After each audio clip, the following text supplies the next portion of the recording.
Bonjour à tous, dans cette activité, on s'intéresse à la construction d'une frise formée de parallélogrammes. Alors, on s'intéresse au script suivant. Donc, on a un script formé de 3 blocs et on nous dit de tracer la figure qui correspond à ce script. Je vous laisse mettre la vidéo en pause et essayer de tracer cette figure et ensuite regarder la correction. Alors, définir le bloc départ, définir départ, c'est le bloc qu'on a appelé avant initialisation. Donc, s'orienter à 90, on se rappelle que c'est d'aller, donc on va avancer dans le sens gauche-droite horizontalement, et on va commencer au point de coordonnées moins 240, 150. C'est-à-dire, on est dans le négatif au niveau des abscisses et en positif à 150 au niveau des ordonnées, ce qui correspond un petit peu, c'est le coin gauche supérieur de la scène. On efface et on met le stylo en position d'écriture pour démarrer le tracé.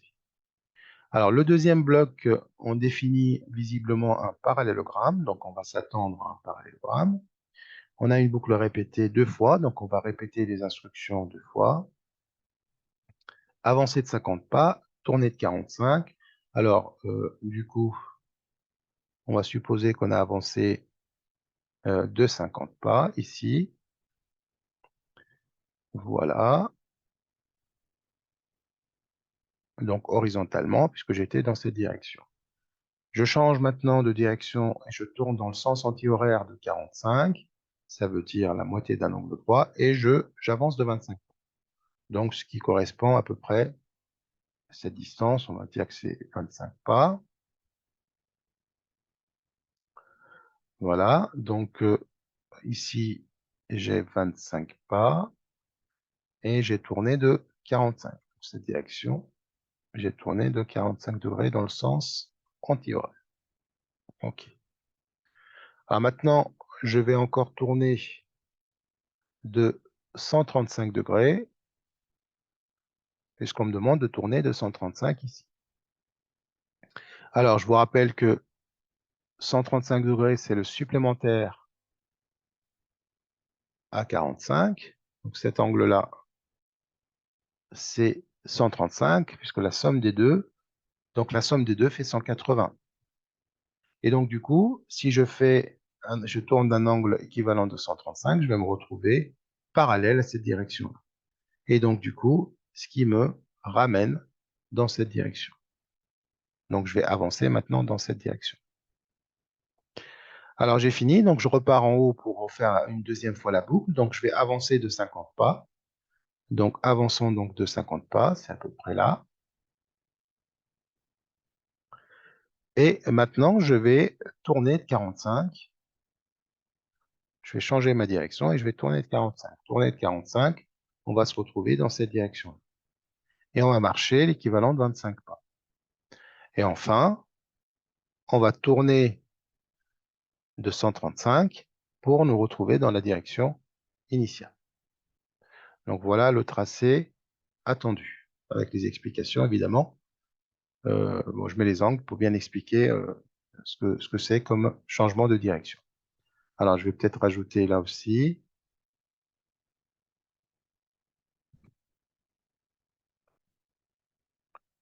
Voilà. Parce qu'on a tourné ici de 45, ici de 135, et ici de 35, bien sûr, jusqu'ici.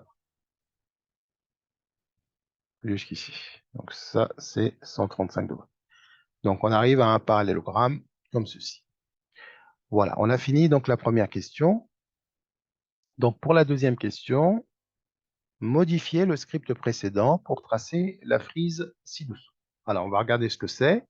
Alors la frise ci-dessous, on retrouve bien notre parallélogramme initial que je vais refaire, que je vais tracer en bleu par exemple. Voilà. Et on va répéter ce parallélogramme une fois, deux fois, trois fois, quatre fois, cinq fois, six fois, 7 fois, 8 fois, 9 fois. Et à chaque fois, on s'est décalé de cette distance-là qui est bien sûr 50 pas.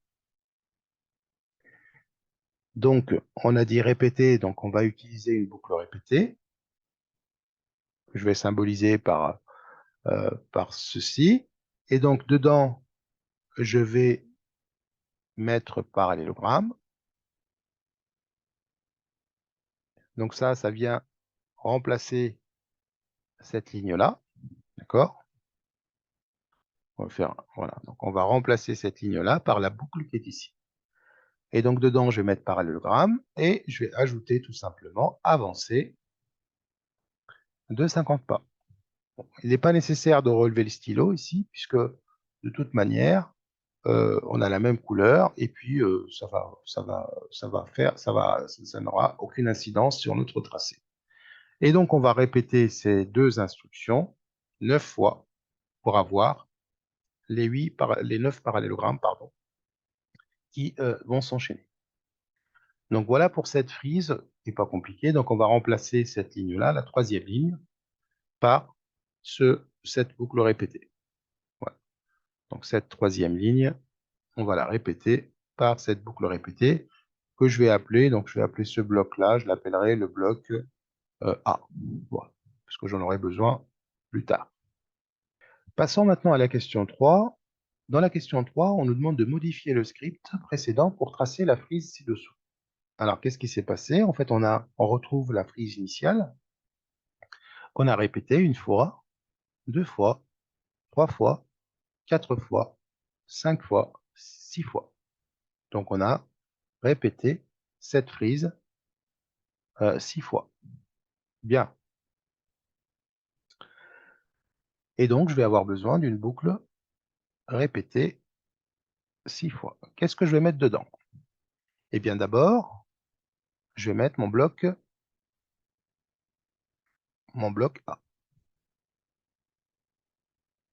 Le bloc A, ça remplace tout ça. Donc, la boucle répétée 9 fois qu'on a écrite pour tracer la frise initiale. Ensuite, on voit qu'il y a eu un changement de couleur à chaque fois. Donc ça, on pourra le mettre à la fin. Alors, pour changer la couleur, on va tout simplement ajouter un nombre, 10 par exemple, à la couleur. Le fait d'ajouter ce nombre, la couleur change à chaque fois qu'on répète les instructions. Donc, c'est pour ça qu'on a une couleur à chaque fois différente. Et donc, maintenant, il faut penser à ce qui se passe ici. Donc, au début, on a démarré en ce point. Mais ensuite, pour la frise 2, on descend d'un cran. L'abscisse ne change pas. Par contre, l'ordonnée va changer. Première remarque. Et on sait aussi qu'on a relevé le stylo, parce qu'il n'y a pas de tracé ici. Donc, on relève d'abord le stylo. Relever le stylo. Alors, si on relève le stylo, il faut penser à le mettre en position. Sinon, ça ne passera pas. Donc, relever le stylo. Et je vais ajouter ici, stylo en position d'écriture. Pour ne pas oublier. Alors, je relève le stylo pour faire mes déplacements. Alors, mettre l'abscisse n'a pas bougé. Pour tous ces points, on a la même abscisse. Et l'abscisse, c'est toujours la même, c'est moins 240. Donc, on va mettre X, 1, moins 240. Par contre, le Y,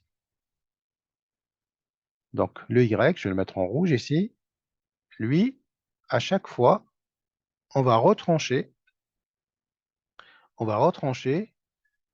cette distance-là. On va retrancher cette distance à chaque fois.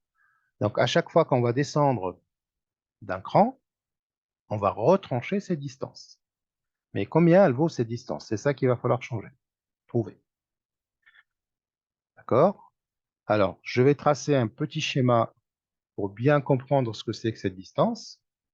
Alors, je vais tracer un parallélogramme pour bien voir donc cette distance. Donc, le parallélogramme, je vais le tracer ici. Donc, je vais tracer un parallélogramme un peu plus grand pour bien voir ce qu'on cherche. Et donc là, on est en train de chercher ces distances. Voilà. Alors, ces distances, donc ici, j'ai un angle droit. Cet angle, je le connais. Il fait 45 degrés, ça mesure. Ici, c'est 25 pas. Et je cherche cette longueur. Alors, cette longueur, ça correspond au côté opposé. 25, c'est l'hypoténuse dans ce triangle rectangle. Là, c'est l'hypoténuse. Et donc, quelle est la relation qui met l'hypoténuse et l'opposé? Quelle est la fonction trigonométrique qui met en relation l'hypoténuse et l'opposé? Eh bien, c'est le sinus. Donc, on va l'écrire. Donc, sinus de 45 degrés, c'est le côté opposé, c'est-à-dire, c'est ce que je cherche. Je vais l'appeler cette distance D, la distance qui m'intéresse, sur 25. Et donc, autrement dit, cette distance, je peux la calculer maintenant. C'est tout simplement D égale, donc diagonale pleine, 25 multiplié par le sinus de 45, divisé par 1 si vous voulez, ça n'a pas d'incidence. Et donc, à chaque fois, on va retrancher à Y cette distance-là. D'accord? Donc, du coup, on ne va pas mettre mètre Y, et ça sera plutôt, donc celle-là, ça sera plutôt cette ligne-là, ça sera plutôt ajouter à Y. Qu'est-ce qu'on va ajouter à Y? Moins 25 multiplié par sinus 45 degrés, en fait. Hein. Donc, on va ajouter un nombre négatif, ce qui revient à retrancher, bien sûr, cette distance. Donc, je répète, pour trouver cette distance, il a fallu utiliser la trigonométrie, puisqu'on sait qu'à chaque fois, on va descendre de l'équivalent de cette distance. À chaque fois, on va descendre de ça. D'accord? Et cette distance-là, c'est tout simplement 25 fois sinus de 45 à chaque fois. Donc le x, lui, reste fixe. On reviendra toujours au même x, c'est-à-dire moins 240. Et pour le y, on va tout simplement soustraire cette distance-là, 25 sinus 45, pour descendre au point suivant, ce qui nous permet de descendre à chaque fois.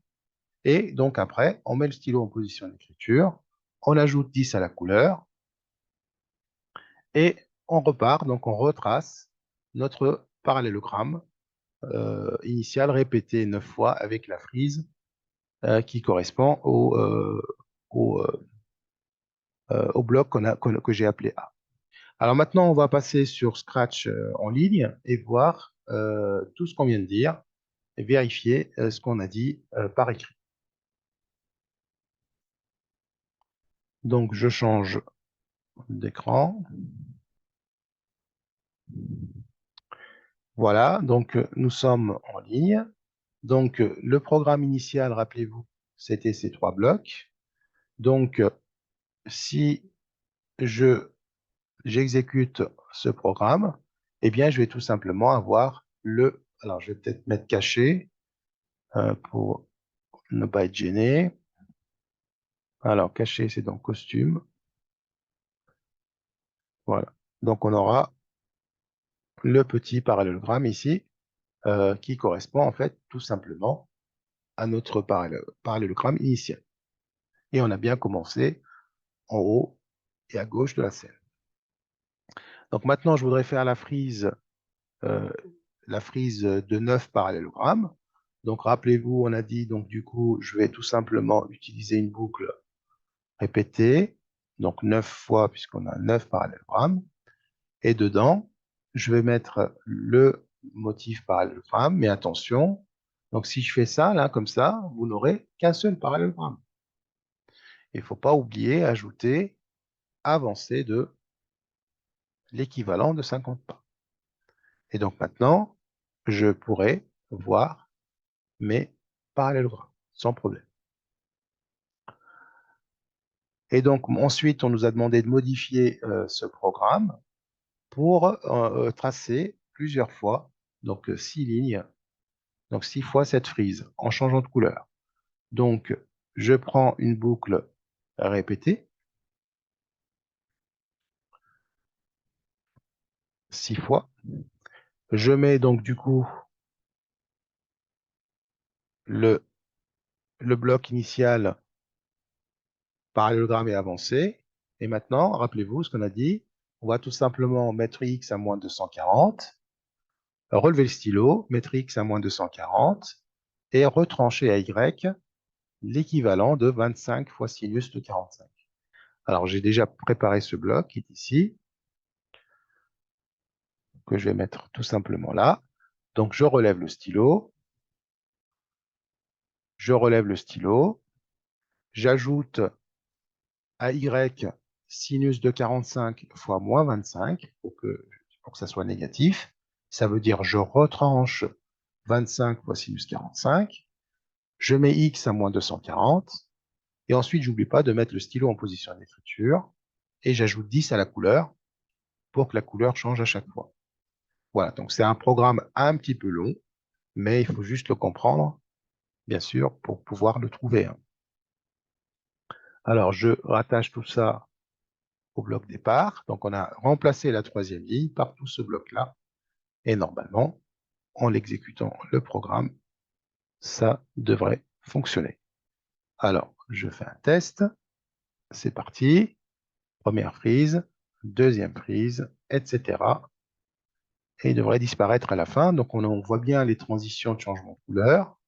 Et on voit bien qu'on a toujours démarré au même point, enfin, je veux dire à la même abscisse, pardon, et l'ordonnée, on est descendu de cette distance-là qu'on a calculée, c'était bien, donc 25 fois le sinus de cet angle-là, qui est 45 degrés. Voilà, nous arrivons donc à la fin de cette séquence. Merci pour votre attention et à très bientôt. Au revoir.